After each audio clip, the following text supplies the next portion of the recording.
You're listening to Unfiltered with Muhammad Uncut, a podcast about personal growth and authentic leadership. If you're looking for tips on how to manage others, get ahead, and make your way up the corporate ladder, this is not the show for you.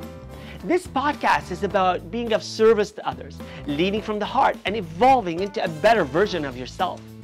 Each episode brings you motivated stories about unfiltered leadership and authentic leaders, those who involve others, use their influence to amplify diverse perspectives, and inspire teams to achieve collective results. If this sounds like you, keep listening. Welcome to the Unfiltered Podcast, and my next guest knows a thing or two about branding, and I mean, why shouldn't he? He's been doing this for, I believe, 40 years. And he's received over 320 international awards on design and branding. David Brier, welcome to the Unfiltered Podcast. Thanks so much for having me, man. I'm thrilled to be here. I'm so excited to talk to you. You know, a lot of the people that I interview on this, and I've been doing this for only a month, by the way, you know, so when I say a lot of people, but I've interviewed about 20 people in the past month, and I've learned a lot. What I've learned is, so far, it's been either about inspirational or aspirational goals. And what I want to tell people today, that's good. That's what my listeners are looking for. But I want them to know the importance of being strategic. And that's where you come in. Completely. So a bit of background about David. David is known as the branding and rebranding expert. Hey, I'm reading, but what the hell? I mean, you've got a bio that goes like this. David is also a keynote speaker. He's a best-selling author of the #1 Amazon book, Brand Intervention, 33 Steps to Transform the Brand You Have into the Brand You Need. David has a rare distinction of being presented the Presidential Ambassador for Global Entrepreneurship medallion. He's Google's #1 ranked rebranding expert. He's got 4 decades, I've said this, 4 decades, get that, of expertise sought after by companies of all sizes, from startups to global organizations in every industry demanding an unorthodox, and I know that, I've listened to podcasts that have had you as a guest, unorthodox edge in today's business climate is the only way to go. David and his work have been featured in ADWEEK, Fast Company, Forbes, Inc. magazine, Huffington Post, Entrepreneur, Thrive Global, the New York Times, and numerous other blogs and podcasts. And that I know as well. I've had the pleasure of listening to with you as the guest. But today, David, you are my unfiltered guest. And thank you for joining us today. How are you? I'm very, very good. And I love your enthusiasm. And so let's get to it, man. What do you want to cover? What do you want to cover? You tell me. Well, you know what? Like I said, my listeners have been, hey, Muhammad, we're listening to the Unfiltered Podcast because we want to become a better version of ourselves. We want to become the unfiltered leader who's no BS, and you get what you get. It's no masks, right? Yeah. Great. But you can be inspirational. You can be aspirational. But why, David, is it important to be strategic, and where does brand come in? Well, that to me is like asking, is it important to have that your prospects have a pulse and have a heart? Seriously. Because the thing is that we want to be intentional when we're communicating. Now, that doesn't mean we want to be opportunistic, and it doesn't mean we want to be abusive, and it doesn't mean that we want to be, it's all about us, but we want to be intentional.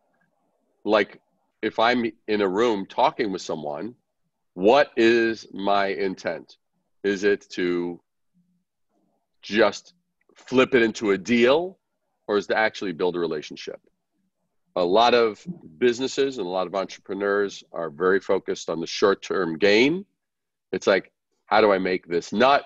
How do I make this revenue? How do I close this deal? How do I get this job? If you look at all of those questions, those are all focused on the wrong thing. That's like, what am I going to get out of the deal? Now it's foundationally and strategically 180 degrees ass backwards. You need to be like, okay, I'm here. Who am I going to help? How am I going to help? How am I going to leave this situation better than the way I arrived? How am I going to move ordinary to extraordinary? Because bottom line is if I'm willing to show up and provide ordinary, I have just demoted myself to being an expendable piece of shit. You know, David, everybody asks me, who's your listener? My response, who doesn't need to hear what you just said to us? Right. Right? And when you start there, you realize no pulse, you're not going anywhere. And if it's focused on you and not them, you're not going anywhere. So, you know, you got into branding because you love it. Branding, as you know, I've heard you say, it's inviting curiosity and wonder, and it helps us go beyond the surface. That's right. Why is that important? And I know to speak to somebody who's been doing it for 40 years, again, you're going to say to me, well, no pulse. But remember, you're dealing with newbies who don't really think that this sort of strategy is important because they don't know it. So how do you convince them? So I would challenge a newbie and say, good.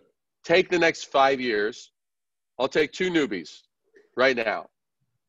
I'm going to give you here. I'll even do it. I'll even make it more finite. 60 days. You should have 2 of your listeners take this challenge. 60 days. One just focuses on the deals and what's good for them, and just going after the deals. And the other is like, okay, who can I help? I had dropped something. It was one of the first things that went viral for me on LinkedIn. And it was, you know, making $1 million is not your problem. Helping 1 million lives, or no, making $1 million is not the solution to your problem. Helping 1 million people is. And so it's got to be centered around, what am I doing? Because at the end of that period, at the end of those 60 days, and the reason I was going to go for a longer period of time, because you'd really see it compounding. Let's say you took a year and you said, this person's going to focus on who they help, who they benefit, et cetera, et cetera. The other one's going to be just on deals and deals and deals and deals. At the end of those 12 months, one of them is going to have something that starts amounting to a legacy, where things are in a better position for others that they've interacted with than prior to them arriving on the scene. The other one will have been, okay, they may have helped provide this, they may have provided this service, they may have provided this product, they may have done this, they may have closed X amount of deals. But I can guarantee you the one whose focus is on helping will feel more rewarded, will feel more alive, will be considered more valuable by all of those people they're interacting with than the one that's just closing the deals. You know, and over a period of time, it will actually show up in one's bank account as well. You may see some short-term gain on the transaction one, but that's my answer. And what you just shared is what you say to your client, whether you're talking to the one down the street or whether you're talking to the big, you know, client that you've got, and you've got many of those big clients that you've worked with, right? Yeah. So your story doesn't change. Your story is still, what difference are you making, and how are you making the world a better place, right? But totally. Help me out here. Does that resonate with people when you start talking people over profits? I mean, how do you align the two? How do you help your potential client realize, wait a minute, you don't bring people into it, you don't have profit. Super easy. I simply say, let me ask you something. Why? I said, have you ever bought a car? And they're like, yep. Have you ever gone into a car dealership showroom? Yep. Do you like dealing with those people? Hate them. Why? Their experience is right there. I've never had one person says, oh, I love them. They're amazing. I feel enriched. I feel empowered. I feel recognized. I feel valued. I feel irreplaceable. No. So that, if you're transaction-based, you are being a freaking car salesperson. That's the kind of, you are replaceable. No one gives a shit about you because you don't give a shit about others. You want to increase your relevance as a brand? The way you increase your relevance as a brand is by increasing the relevance others have, period. My clients will go to the freaking death with me because I give a shit. I call them up, not because I have to, because I want to. It's like, how are you doing this? How are you doing this month? How are things going? How's stuff going? I'm interested. I give a damn. And if I were to have any complaint made to me by my clients, is that I spoiled the living shit out of them. And they're like, no one holds a candle to you. That's what they tell me. And I'm not doing that for that outcome, but I know what it's like to deal with shitty vendors. I know what it's like to deal with shitty companies. I know what it's like. Well, do I want to actually be that too? Hell no. You don't want to be part of that experience, and you want to make sure that your client isn't providing that experience either, right? And this really resonated with me when COVID hit, right? We've been living through the pandemic for the past, hopefully it's not going to get worse. We right now feels like we're teeter-tottering between going back to, high numbers or hopefully going to a better place. But at the onset of the pandemic and about 3 weeks into it, when we started inching towards reacting and responding, we started noticing that the successful marketing companies, or the companies that were using successful marketing, that is, understood you needed to feel with us. We needed to matter. It wasn't about selling anymore. So you talk about this, cars, and, in my day job, I work with cars too, right? We work with the automotive manufacturers, and it's always about, we're going to give you this, and we're going to do this because we're going to increase our pockets as well. But during the pandemic, because we were all kind of up shit creek together, right? We realized, wait a minute, what matters is your safety, your well-being. Now, that message needs to stay, right? If a company right now doesn't make me feel valued because they've sold me something, I won't go back. So you talk about values. Why are values important in branding? Well, let's see. The greatest brands and the brands that we know and respect the most are built on values. They're not built on a number of features that they have. Apple, when Steve Jobs came back in '96 to Apple, he had to ask himself, okay, we have a legion of, we're on the brink of being done, right? Until they got that infusion of I think it was 150 million in asset, cash, to basic cash infusion from Microsoft, right? Their arch enemy, right? And so the thing is, but it was for the greater good, and Steve Jobs had to get humble about that and go, we need this to survive this. But the thing is, okay, how do we come out of the gate? Do we come out of the gate and just talk more about our shit? And do we talk about our operating system? We talk about our design? No, he made it about, he has that, the most, and I think it's truly one of the most stellar examples of advertising that I've ever seen, was the Think Different campaign, where you had everyone from Albert Einstein to Mahatma Gandhi to Martin Luther King to John Lennon to Bob Dylan to Miles Davis to Pablo Picasso to Martha Graham to Thomas Edison, to all of these, Alexander Graham Bell, actually, I think it was.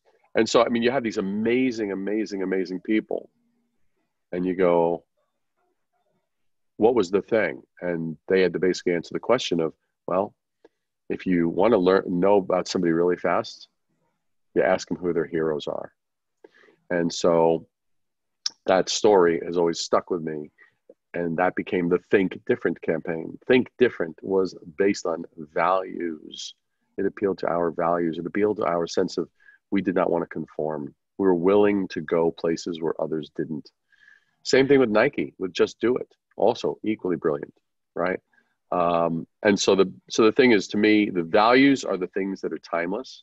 Features are the things that are finite and ever changing. So the more that you hitch your wagon to the star of timeless values, the better off you're going to be, because then you can pivot. Then you have room to pivot. Right. Well, and it pays off. I mean, you use Nike and Apple, and if I go to Nike, when and when Nike was supporting Kaepernick and kneel, don't kneel, right?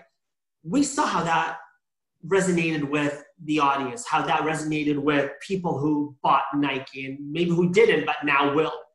Apple, right? So, you take a stand, Nike did, people are going to buy into your vision. Apple, who wants to pay $2,000 for a phone? It's no different than the competition or something you can get from China. But They buy into the vision. They buy into those values because I'm not just carrying an iPhone. I'm carrying the values of someone who owns the iPhone. So it's that, Completely, right? completely. Well, plus the thing is let's look at it. Let's take their biggest. Let's take Samsung, right? The technologies are probably quite comparable. You know, I have Apple products, so I've not used Samsung, but I mean, it looks pretty cool. The design looks pretty cool. It looks happening, nice, this, that, the other. But it's a faceless entity as a brand. Apple has the legacy of Steve Jobs. Right. Right. To today. Yeah. Right. Yeah. Yeah. Yeah. It's lasting. And you talk about earlier, you talk about legacy, and the person can go, but the legacy will stay. Right. And so it becomes your brand becomes who you are. And that kind of leads me to, why you're here today. Because, people say, wait a minute, you're talking branding and how you bring that into strategy and why is it important to leadership? Well, wait a second. We as leaders walk around with these masks, right? So we walk around with these filters.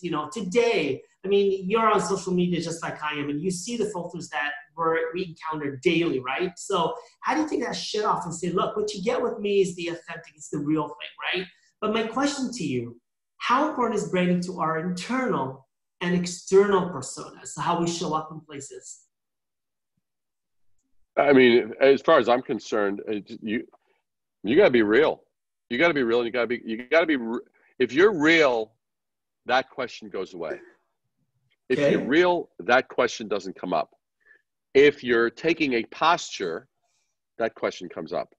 So I wouldn't even entertain that question. I think that question is only asked when people are saying, how should I posture? And I'm going, why the hell are you going to freaking posture? Right. That's bullshit.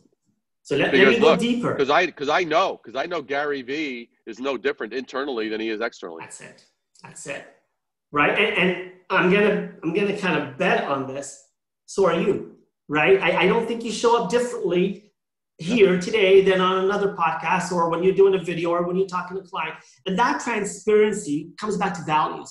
You see values. So if I want to buy into, I want to deal with a client or I want to work with a group of people and they're not transparent. And all of a sudden, they turn around and they have different set of values and I can't talk to them. I can't see who they are. I can't trust them. I don't know who they are. And so, that wasn't a trick question, but I think it's one that a lot of leaders deal with. Well, wait a minute, I'm going into work. I can't be the person that I am at home or vice versa. It depends, where we have a more forgiving environment, but we get to make that decision and choice. Yeah, no, I think it also simplifies simplifies a lot of shit, so you don't have to deal with it. I mean, look, when Claude Silver and I talk, Claude is Gary's number 2 person, right? We've become very dear friends, and she's who she is. She's not doing the Claude Silver Chief Heart Officer persona, and that's different when we're just talking. We're talking. And a lot of people saw our we did a LinkedIn Live and people saw it. They checked out. They got a taste. That's the way we talk. None of that. When we're gushing just like that. And I love her to the ends of the earth. I just think she's incredibly special. I adore her. She's incredible, and the feeling is reciprocal. But that's just it. And if somebody can't deal with that shit, but I'm that way with a lot of clients. I'm like, man, I'll tell my clients, I freaking adore you. Like you are freaking awesome. I'll tell clients, and I'll say, here is why I love you. I'm going to tell you why I love you. And if you think that I'm blowing smoke up your ass, whoever did that to you previously, that blew smoke up your ass, I'm not them. Right. Okay, that was them. I'm me. I'm giving you the straight shit. Because if you did something stupid right now, I will be the first to say that was stupid, and here's why. Because I give a shit. The foundation of my values is I give a shit. I give a shit. I really freaking care. And I have the years of experience and confidence and conviction to go, you know what? I see what I see. I believe what I see. I'm not here to mold things in a way that I'm not trying to change what's in front of me. I will try and leverage the assets of what I see before me for the benefit, the greatest good. But that's just a matter of personal philosophy. Well, it's your values, right? But it makes me want to use the F word here. And what you've done with your clients, you've befriended them. You become the friend. You thought that's the other F word, eh? Right? So, I saw your ears perk there. That F word. That F word. Yeah. No, but this is what I really, the more I'm getting to know you, the more I'm realizing that you've got a humility in your humanity. And you talk about, you care and you give a shit, but you don't do shit, and for anyone who is offended to these 4-letter words, this is part of who you are, it's part of who we are, and it's part of being unfiltered. So welcome to the podcast. But the idea is that, right? You can choose not to listen. I mean, we don't use words like love and friends. And the odd times that I'll see them on social media platforms, they've got these fuzzy-guzzy videos. But, if leaders can be your friend, whether it's watching a Netflix video with you or going out for coffee or calling you into their office and calling you out. Because if we don't have trust, if I can't give you feedback and I can't befriend you, I'm somehow trying to find the right tone, right? And trying to package something in a way that, right? And again, I want to bring this back to branding because we brand ourselves. We show up every day. How do we show up? I'm sure you're talking to organizations here about their branding and how they market, but as a leader, I need to show up in an organization and brand myself in a certain way and market myself to the people I work with. And if I do it in a way that I'm two faces or multiple faces, people can't work with me. So my question to you, and I hear this often, and I'm a victim of this because you asked me earlier, who's your audience? I'm like, well, my audience is kind of here, right? It's because I like to think I can do a lot. And it can, but niching is really important. So finding your niche, finding your path is really important. Working on it. You and I need to work on it. But tell me, is branding and niching the same thing? Or is one before the other?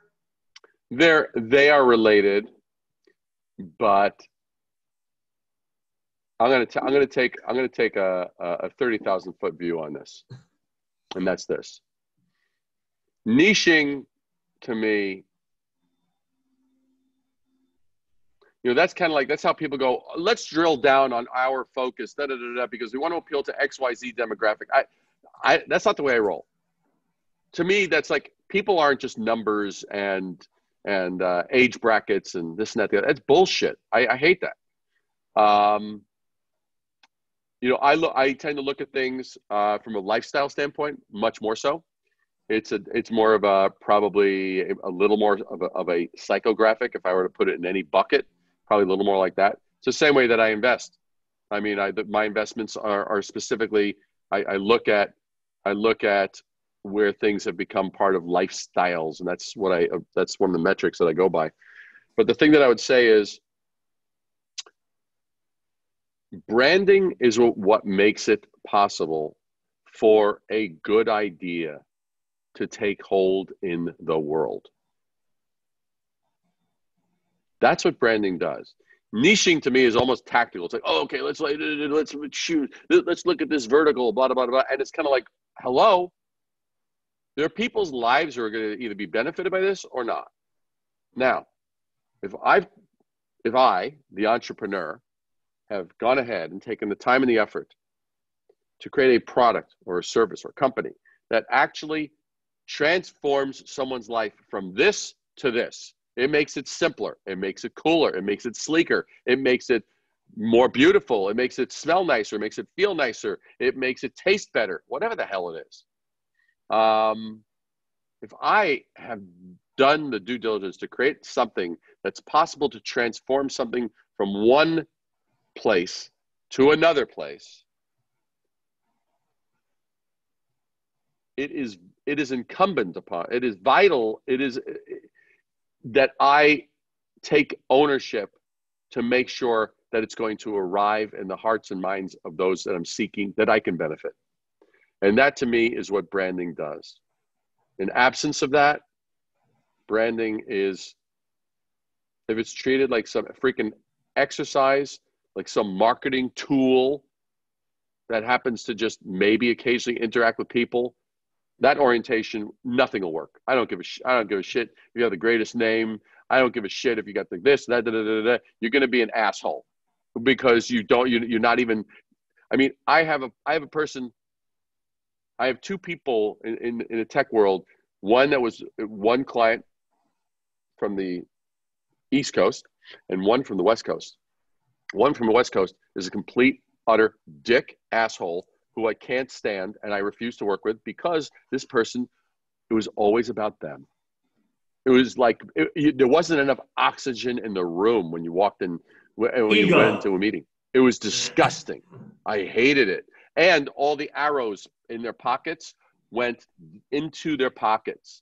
Whereas the other one, who I personally have turned into a multi-millionaire, like in the eight figure, no, probably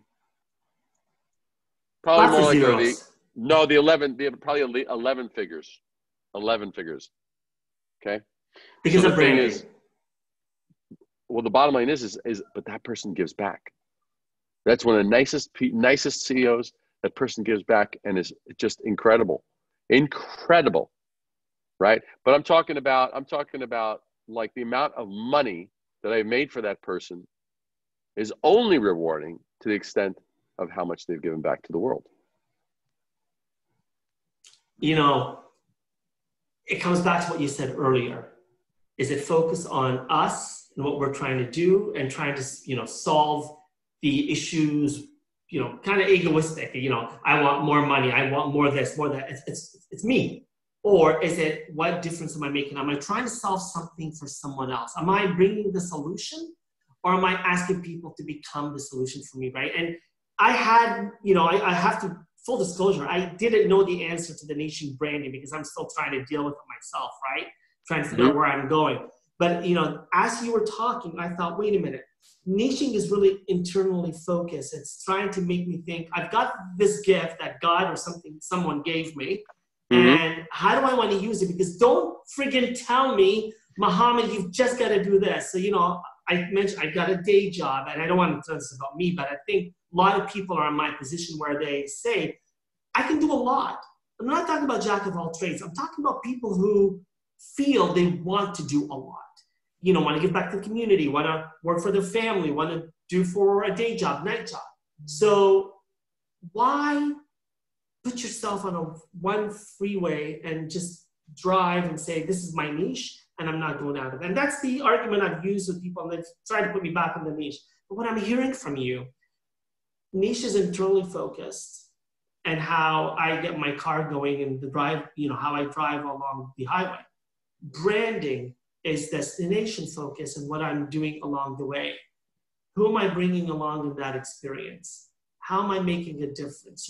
Does the music that's playing in the background help me to elevate the message that I'm sending out to the people who are in the car with me and going on the drive? Do we maybe decide to veer off the highway and go somewhere and, maybe watch the sunset? And branding all of a sudden becomes this vision of where you can go. Niche is where I have to stay, right? And so niche is more of a reaction. Branding is more of, like you said, branding is more future oriented. Yeah. Where can we go? What paths can we go down that no one maybe has ever gone before? It's relevant to a point. I was talking to someone a couple of weeks ago, and I basically just said, look, there's a thing about growth. It's like, if this is your current skill set, this represents your current knowledge base and skill set. If you just stay within that, you're not growing. Now, some may go and say, well, that's my skill set and that's my area of specialization, and I'm really comfortable with that. Well, that's good that you're comfortable with that. It also includes no growth, and it also includes no risk. Now, if you start to go outside of that to expand, you're going to go into terrain that you have not previously gone on. That's called growth. And with growth, there's going to be a little bit of risk. You're going to be trying things you haven't necessarily done before. That's okay. To me, the greatest risk is freaking the stagnancy of just like, okay, this is it. I'm done. Well, you know what? The world doesn't stay the same. Right. So while the world is changing, needs are changing, things are pivoting, stuff's going on. If you're staying like that, you will become a dinosaur. That's that's the surefire recipe to become a fossil. But if you want to actually expand, you're going to have to grow. And if you grow, you're going to have to go on terrain you haven't been on before. And if you're going to do that, there's going to be some risk associated with it. And that means you're going to occasionally fail. But that just means that you learned what not to do. So it's no big deal. Interesting. So on building on that, can a company successfully be immutable, stay true to its story and its image, but rebrand to adapt to the changing environment or the changing world? How many to the extent that they're connected to their values. So it comes back to values. If they're connected to their values, which are timeless, then there's room. Then there's room. If it's just like, I mean, like for example, like I'm very much, for those that are familiar with me, they know that I'm really into. I love good coffee. I love amazing handmade chocolate, and I love great music. And I have like a ridiculous musical library, not only current, but also the 700 CDs that I have right back here in my storage area. When we played CDs in the office, and one of the things with all of this is, it's like music. I was going to use a metaphor. I was going to use a musical analogy, and now I've completely lost where the hell I was going to go. Well, can I help you build on it? Is it like Beethoven rebranding into AC/DC, or is it him writing a new sonnet, right? So, a new symphony. So, and I think about Apple. You used Apple earlier, and I don't want to keep giving a shout out here. In the future, I might get sponsored. Who knows? But the idea is that Apple doesn't tell you buy our computers or buy our phones. You're buying their ecosystem. You're buying you're buying into their values. You're buying into the whole, and they can come up with a new iPhone or a new phone altogether, right? But it doesn't break from the value.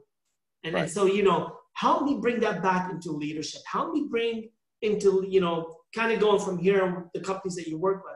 And now let's say you're working with, Mrs. Entrepreneur, and she's saying to you, hey, I'm growing.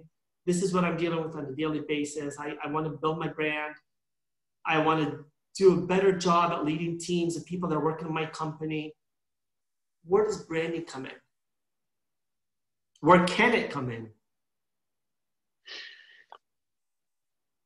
Well, how can you be dealing with people and not have branding come in? Branding is simply, let me fill in a possibly missing component. For those who have read my book, they know that I introduced a definition of branding because I did not find one agreed upon definition of branding, right? There were lots of philosophies and lots of theories and lots of this and lots of that, and they all touched upon little things and they danced around, but there was no like sort of one agreed upon thing. And I came up with this 4-word definition, which is the art of differentiation. Now, the thing is that so if you really own that, if you own your role in the world, you're going to have to own how well it's differentiated so that people don't think that, oh, well, what you're talking about is no different than this thing over here or this thing over here, this thing over here. That would be a failure to differentiate. So it's incumbent upon you to basically go, all right, that's it. I mean, I got to own our role in the world. How are we different? And that recognition is not only consumer facing, that recognition is internally facing. How are we different? I mean, that's why I love, like, going back to the Claude thing with Claude Silver is, they came up, instead of going HR, right? Which just would have, everyone on the planet has HR. Who gives a shit about HR? I mean, it's like HR, human resources. Like, what is it? It's like, what does it even mean? Resources. Yeah. Are we really resources? Yeah. So the fact that they came up with that her titles chief heart officer, the first one on, in business and on the world. Love that. Love that. That was like, that was an extension of their, irreverence. And there was even one, and it just shows the sensibility of Gary and the culture that he's put there. I mean, even when I visited their offices, it was like, I loved, they had a closet in the reception area. And you see there's the seating and there's the seating and the couches and this, that, the other. And there's this closet. There's a little sign on the wall. Does it say closet? Hell no. And I loved that. What did it say? It said Coat Hotel. And I was like, yes, I loved that. And in about 5 years or maybe 5 months, if COVID wasn't around, that would be the new thing. You're in New York, right? Yeah. So that's going to be the next thing. You go to a restaurant and you'll say, where's the closet? You need the Coat Hotel, right? And it'll finally make its way to London, Ontario in about 6 years, right? We'll be calling it Coat Hotel. But you bring up a great point here where we spend every friggin' day trying to look like other people. Going on, whether it's social media, wanting to be like all these influencers and all these celebrities, and we want to look just like them. We dress like them, we talk like them, we watch what they eat, and we are different. We are born to be different. We get up in the morning and we dress a certain way, and when we weren't, working from home, we'd actually complete the outfit and not just stay in our PJs, right? But we'd actually go out and we put ourselves into a certain presentational mode, right? And the way we look, the glasses, everything, it says, hey, this is me. But we spend so much time wanting to be like everybody else. And your point about the differentiator, so it takes me back to my niche, because I'm trying to work this out for me, and I'm hoping that people will, this will resonate with them. You can have your niche, but you need to have your differentiator. And when you need to communicate your differentiator, that's where your branding comes in. Because your branding is going to say, I'm here, and what you see is what you get. And that to me, again, comes back to the issue of leadership as no filters. What you see is what you get. And, branding, I want to take this thing that, whenever we talk about branding, when I was doing my homework on it, I'm like, well, is branding just about these big companies? And I was trying to, pull it down and unpack it into leadership and into the personal experience. I think you want everybody to walk away and say, if you can't brand yourself, well, I'm not going to put words into your mouth. What would be the advice that you'd give me about not, what the risk of not branding myself? Oh, that's obvious. Yeah. I mean, look, if branding is the art of differentiation, then not branding is the art of blending in. It's the art of being commodity. It's the art of being valueless. And as a result, meanings that you're going to be, it's the art of, I just want to haggle on price because no one sees that I'm worth anything. Right. Or that what I'm offering is worth anything. And there's no sort of ecosystem of greatness, that goes along with my brand. That's bullshit. It's like, I'll be the first one to tell. If someone's like, well, I'm not really great. I said, you're right. You closed me. I don't challenge him. It's like, you're right.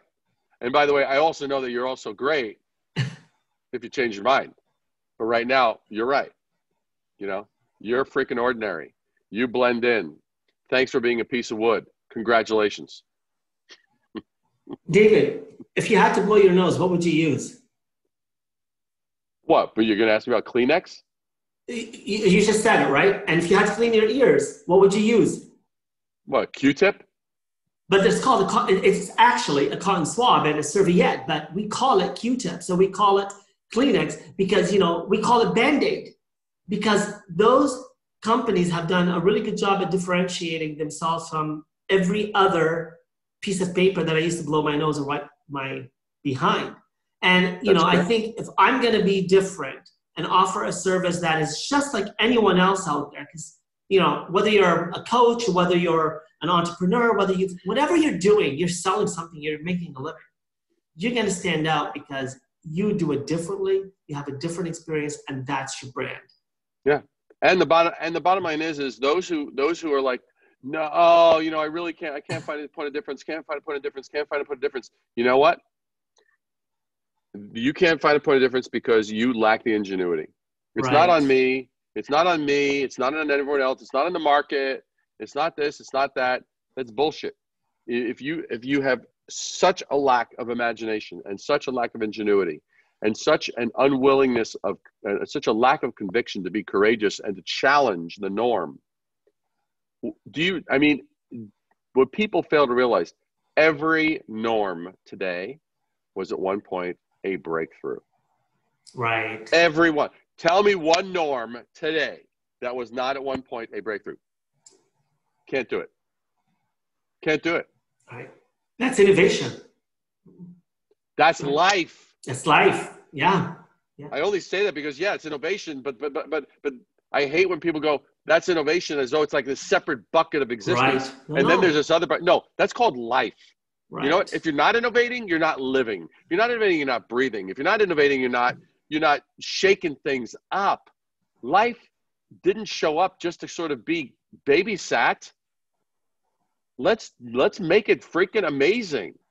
And if you're not branding, you don't have a pulse. And you don't have a pulse. You don't have a pulse.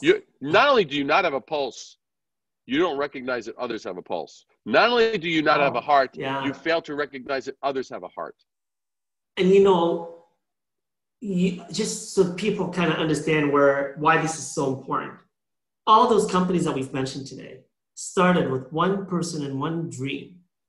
So whether it was Steve Jobs out of his basement, Google out of their garage, whatever, so for someone to think, well, I'm just talking about me and my small world and my niche or my brand and my entrepreneurial spirit or, whatever service I have. But your differentiator can make you the next, if you choose. And if you brand it well enough. If you choose, you can be the next Kleenex. Just don't wipe your butt with me, right? David, thank you. And this is where I get to the point of the podcast where if you could give one piece of advice, and obviously around branding here, what is, I have something called the Unfiltered Thought of the Week. So if you could give one piece of advice for people to do things better because of their branding or through their branding, what would it be? Never, ever stop being hungry for how great something can be. Never forfeit that. That is your right as not only a business person, not only as an entrepreneur, but as a citizen of Earth. Everything that you interact with can be made better. Period. And if you move away from that wonderful place, that's on you. So it's like, it's a choice. Some people may choose to do that. They just want to kind of like be ultra comfortable. They want to be ultra, kind of, they want to shake things up. Right. It's like bullshit. I mean, it's like, look, that to me, that's a life of death. That's a mediocrity. It's mediocrity. No, it's compromise. There's no vitality. The greatest things that we celebrate are the result of someone who decided, why not? And so my advice is never forfeit that hunger. Never forfeit that curiosity. Curiosity is what results in original ideas, things that break through, things that change things that challenge norms. Because the world changes, the world evolves, and either we're driving that change or we're just along for the freaking ride. And I don't like just being a passenger. I like getting in the cockpit every now and again. Right. And you do that incredibly well. And I want to thank you for driving me around and flying me around in your space and talking about branding and why it's important. And absolutely. I'm going to continue being famished to learn more about why branding can really change who we are and really change the world. So thank you for being my unfiltered guest today. My pleasure. True. Thank you. Absolutely. All the best. Totally. Thank you for listening to Unfiltered, the show about authentic leadership and personal growth. Like what you heard? Click subscribe, share it, and tell a friend about it. And don't forget to leave a rating.